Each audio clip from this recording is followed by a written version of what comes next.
Henson, une mère célibataire en difficulté, fait tout son possible pour s'occuper de sa jeune fille, Aria. Le film installe rapidement la gravité de sa situation à travers une série de visuels qui révèlent la dure réalité de ses difficultés financières.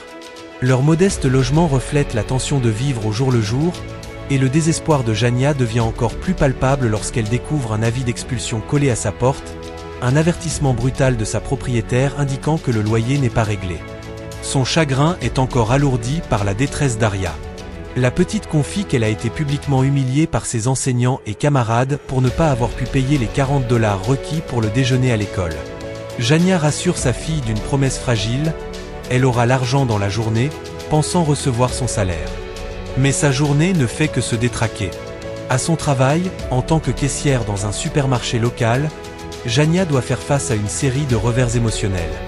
Les clients la traitent avec mépris et son responsable, Richard, la réprimande pour des détails insignifiants. Déjà surmenée, Jania tente de garder le contrôle lorsqu'on lui demande de passer la serpillière dans le magasin.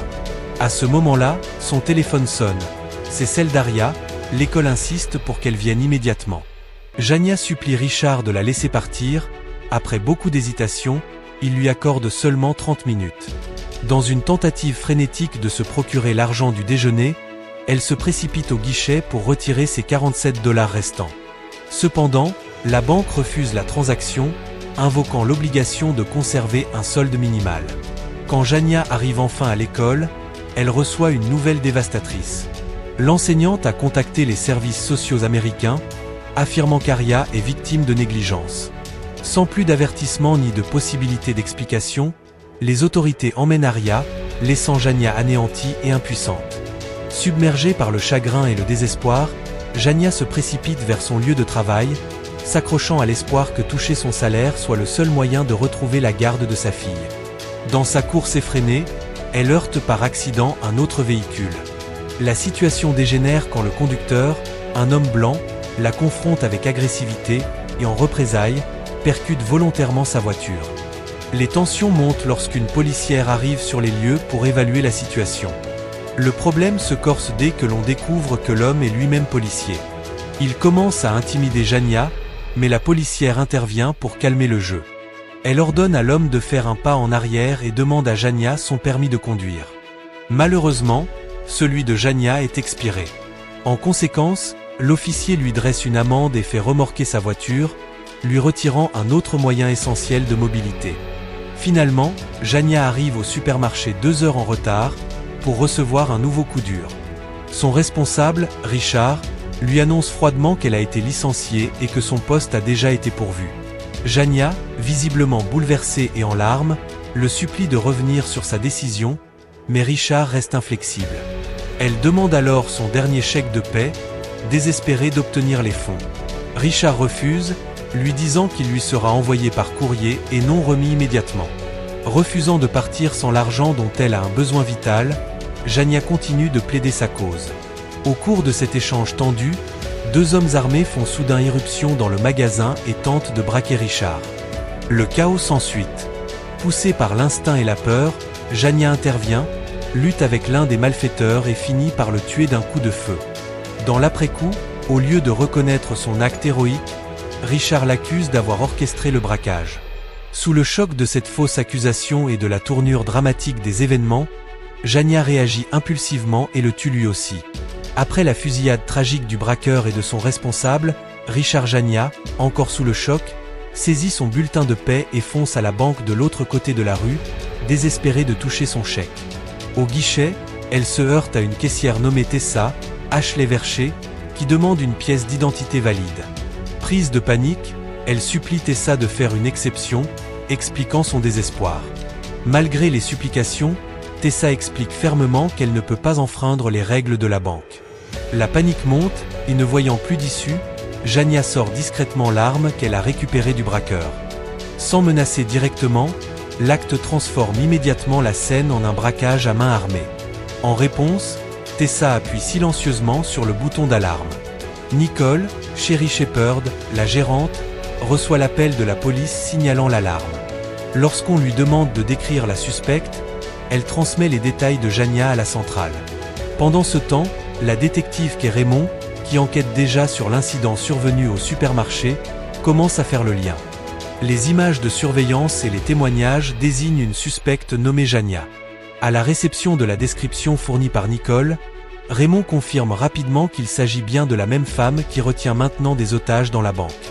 À l'intérieur, Jania sombre en réalisant qu'on la traite désormais en criminelle dangereuse, en voleuse à main armée, un rôle qu'elle n'avait jamais voulu endosser.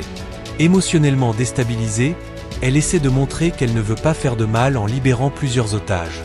Au final, seules quelques personnes restent avec elle, Nicole, Tessa et une femme âgée. Alors que la situation semblait se stabiliser, Jania aperçoit des images diffusées en direct depuis l'extérieur de la banque. À sa grande horreur, l'officier qui avait percuté sa voiture et l'avait menacé fait partie de l'intervention policière sur place.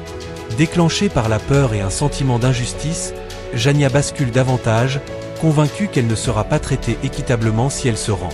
Sa panique s'intensifie, réduisant à néant toute possibilité de résolution pacifique. Dès le début, la détective qu'est Raymond, femme noire et mère célibataire elle-même, aborde l'affaire de Jania avec empathie et compréhension. En apprenant un peu plus sur la situation, découvrant que Jania avait non seulement des difficultés financières mais qu'elle avait aussi été expulsée, Raymond perçoit des échos de sa propre vie dans le tourment de Jania. Cette connexion crée une résonance émotionnelle entre les deux femmes, bien qu'elles se trouvent du côté opposé de la loi. En tentant de négocier une issue pacifique à la prise d'otage à la banque, la conversation de Raymond avec Jania est retransmise en direct par un otage. Pendant l'échange, Jania exprime toute sa douleur et raconte comment chaque institution, logement, éducation, emploi, banque l'a abandonnée au moment le plus vulnérable. Sa confession crue et honnête résonne non seulement chez Raymond, mais aussi chez le public qui regarde le direct. Pour Raymond, les mots de Jania font écho à des souvenirs personnels et à des luttes partagées, lui rappelant ce que c'est que d'être ignoré par la société en cherchant à survivre en tant que mère célibataire. Raymond partage alors sa propre histoire. Grandir avec rien, voir sa mère lutter, comprendre de première main comment l'indifférence de la société peut pousser une personne au bord du gouffre.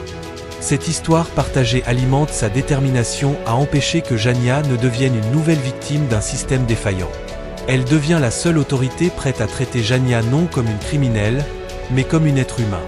Cependant, lorsque le FBI intervient, la situation monte en intensité. Leur présence annonce une approche plus agressive, et il devient clair qu'ils sont prêts à recourir à la force létale. Sentant l'urgence, Raymond agit rapidement. Elle confronte et écarte l'officier qui avait harcelé et mis Jania en danger lors de l'incident routier. Elle rassure Jania en personne, « Personne ne te fera de mal maintenant ». Jania, visiblement ébranlée mais commençant à faire confiance à Raymond, montre des signes qu'elle est prête à se rendre. Nicole, la responsable de la banque, qui désormais compatit avec Jania, confirme que l'officier menaçant a bien été écarté, ce qui contribue à calmer Jania. Puis survient un moment décisif. Une fois que le FBI rend à nouveau accessible le téléphone de Jania, elle reçoit un appel tant attendu de sa mère. Au bout du fil, sa mère lui annonce une nouvelle dévastatrice. Aria, sa fille, est décédée la veille. Ce moment constitue le climax émotionnel du film Straw, révélant l'ampleur du désarroi mental de Jania.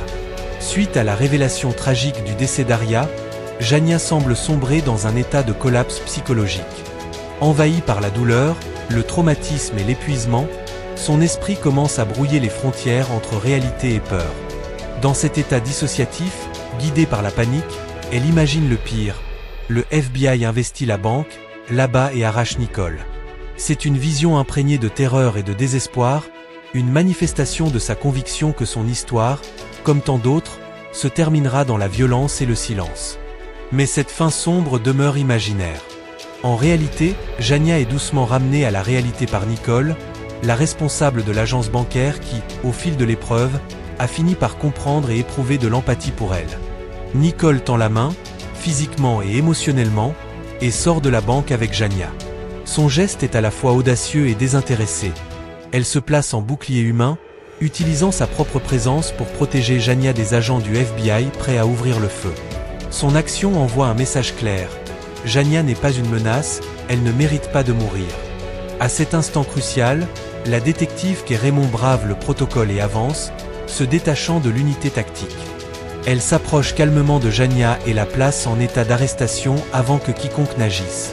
L'intervention de Raymond garantit que Jania est non seulement protégée physiquement, mais aussi traitée avec la dignité qui lui a été refusée tout au long de son calvaire. Pour la première fois dans le récit, Jania n'est ni réduite au silence, ni invisibilisée. Elle est vue, entendue et autorisée à vivre.